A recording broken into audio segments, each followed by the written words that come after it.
नमस्कार, मैं सुरेश कुमार। सबसे पहले आपसे रिक्वेस्ट है कि अगर आपने चैनल को सब्सक्राइब नहीं किया है तो सब्सक्राइब बटन पे क्लिक करके चैनल को ज़रूर सब्सक्राइब कर लें।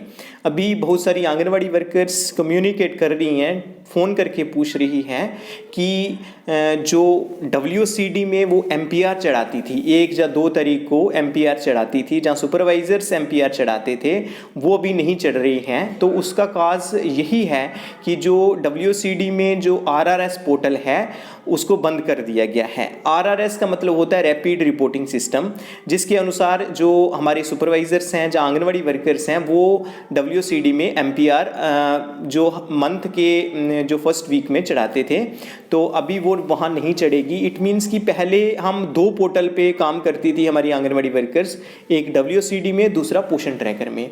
तो अब WCD वाला जो पोर्टल है उसमें RRS सिस्टम को, जो RRS रैपिड रिपोर्टिंग सिस्टम है, उसको हटा दिया गया है। अब जो आंगनवाड़ी वर्कर्स हैं, जो सुपरवाइजर्स हैं, वो सिंपली पोषण ट्रैकर में ही काम करेंगे। इसीलिए जो आंगनवाड़ी वर्कर केयरफुली पोषण ट्रैकर को टैकल करें और जितने भी एस्पेक्ट हैं जो अपलोड करने हैं डेली बेसिस पे या मंथली बेसिस पे, जहाँ जो कैजुअली भी जैसे होम विजिट है, जब ड्यू होगा तब करना होता है, तो वो सभी एक्टिविटीज़ कर लें और डेली आंगनवाड़ी वर्कर पोषण ट्रैकर को ज़रूर चेक करें।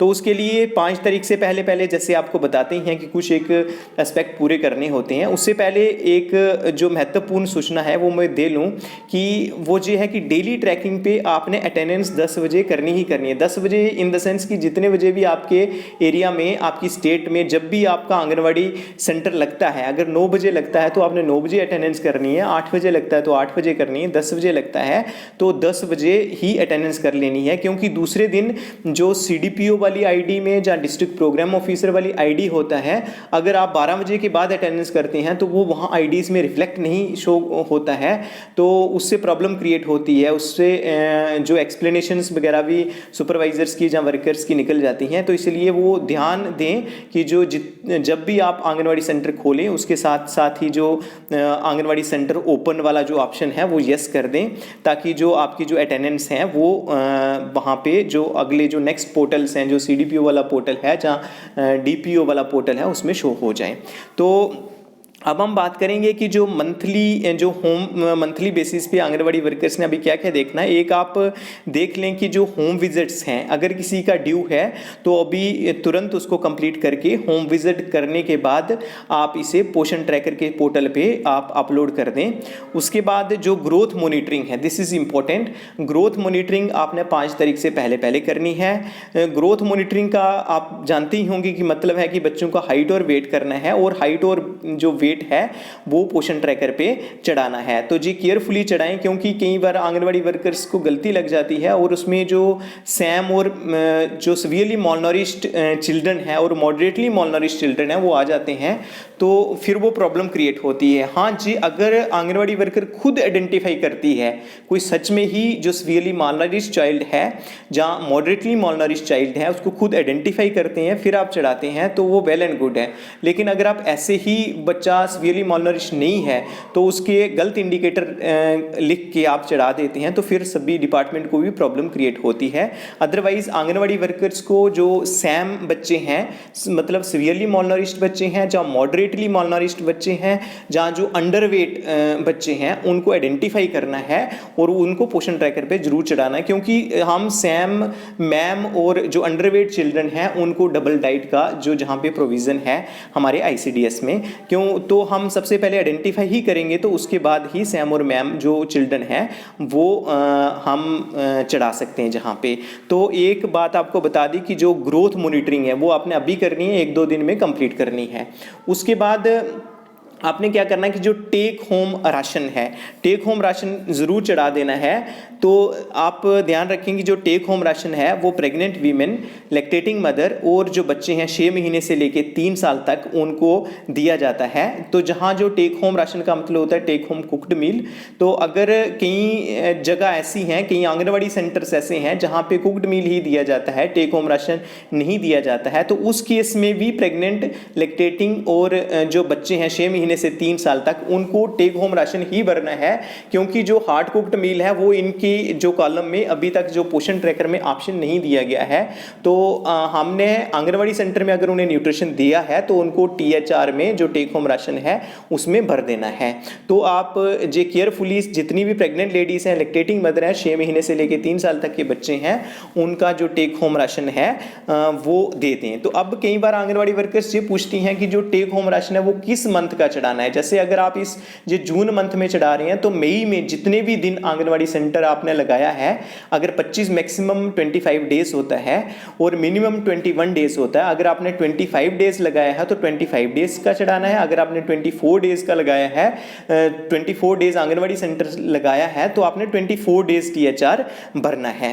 तो ये हो गया THR वाला एस्पेक्ट। उसके बाद आपने जो होम विजिट हैं, जो मोर पे जाके आपने जो इवेंट्स हैं वो देखने। इवेंट आपको पता ही होगा कि जो इवेंट हैं, इवेंट में जो हमारा होता है yoga day, VHSND community based event. तो इस बार आपको पता है कि 21 जून को योगा डे होता है। तो जो आप एक्टिविटीज़ करेंगे वो आपने 21 जून को योगा डे वाली जो एक्टिविटीज़ हैं वो भी चढ़ानी है जहाँ जाके।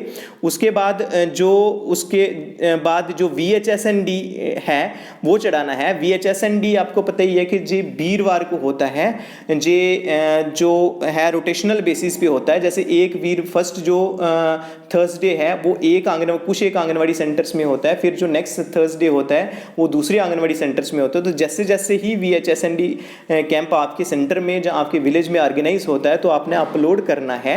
उसके बाद जो कम्युनिटी बेस्ड इवेंट हैं वो आपने 8 तारीख 9 तारीख जब भी आप सेलिब्रेट करते हैं, जो दो कम्युनिटी बेस्ड इवेंट होते हैं, एक 15 तारीख से पहले और एक 15 तारीख के बाद आपने सेलिब्रेट करना होता है और इसको ज़रूर चढ़ाना है। तो जी अभी 5 तारीख तक तो इनमें से अगर VHSND जो है अगर आप सेलिब्रेट करते हैं तो एक चढ़ाना है। अदरवाइज जो कम्युनिटी बेस्ड इवेंट हैं वो 8-9 तारीख को और दूसरा 22 और 23 तारीख को जो कम्युनिटी बेस्ड इवेंट है वो चढ़ाना है। उसके बाद आपने क्या करना है कि जो आंगनवाड़ी सेंटर स्टेटस है वो भी अपलोड कर देना है। ऐड न्यू चेक लिस्ट में जाके जो जितने भी इंडिकेटर्स हैं, मैंने आपको जो समझाया हुआ है पिछले वीडियोस में, तो आपने ये सभी इंडिकेटर्स भरने हैं और ये चेक लिस्ट जो है, जो आंगनवाड़ी सेंटर स्टेटस की जो चेक लिस्ट है उसको दोबारा से अपलोड कर देना है। तो ये जो कुछ एक चीज़ें थी, अगर हम दोबारा से बेनिफिशरीज में आएँ तो जो मेन यही है, होम पे आएँ तो यही है कि डेली ट्रैकिंग आपने डेली बेसिस पे करनी है। होम विजिट जब भी ड्यू होते हैं तब करने हैं। उसके बाद आपने जो THR भर देना है और उसके बाद जो आपका ग्रोथ मॉनिटरिंग है वो आपने कंप्लीट करना है। तो अभी आपने जो 5 तारीख से पहले जो एक्टिविटीज़ करनी है वो है ग्रोथ मॉनिटरिंग, मतलब सभी बच्चों का हाइट वेट चढ़ाना है, THR भरना है और अगर कोई होम विजिट वगैरह रहता है वो करना है।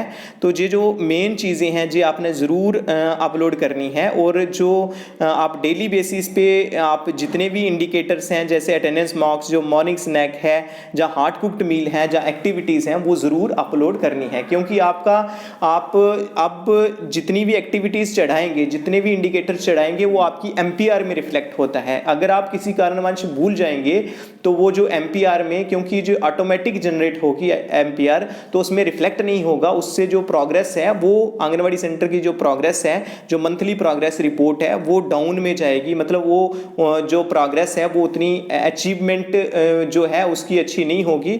तो इसलिए केयरफुली आप सभी आंगनवाड़ी वर्कर्स को जो पोषण ट्रैकर है वो अच्छे ढंग से भरना है और ये ज़रूर कर लें कि कोई अगर अनवेरीफाइड आधार है तो उसको ज़रूर वेरीफाई कर लें। तो आज के लिए इतना ही था। धन्यवाद।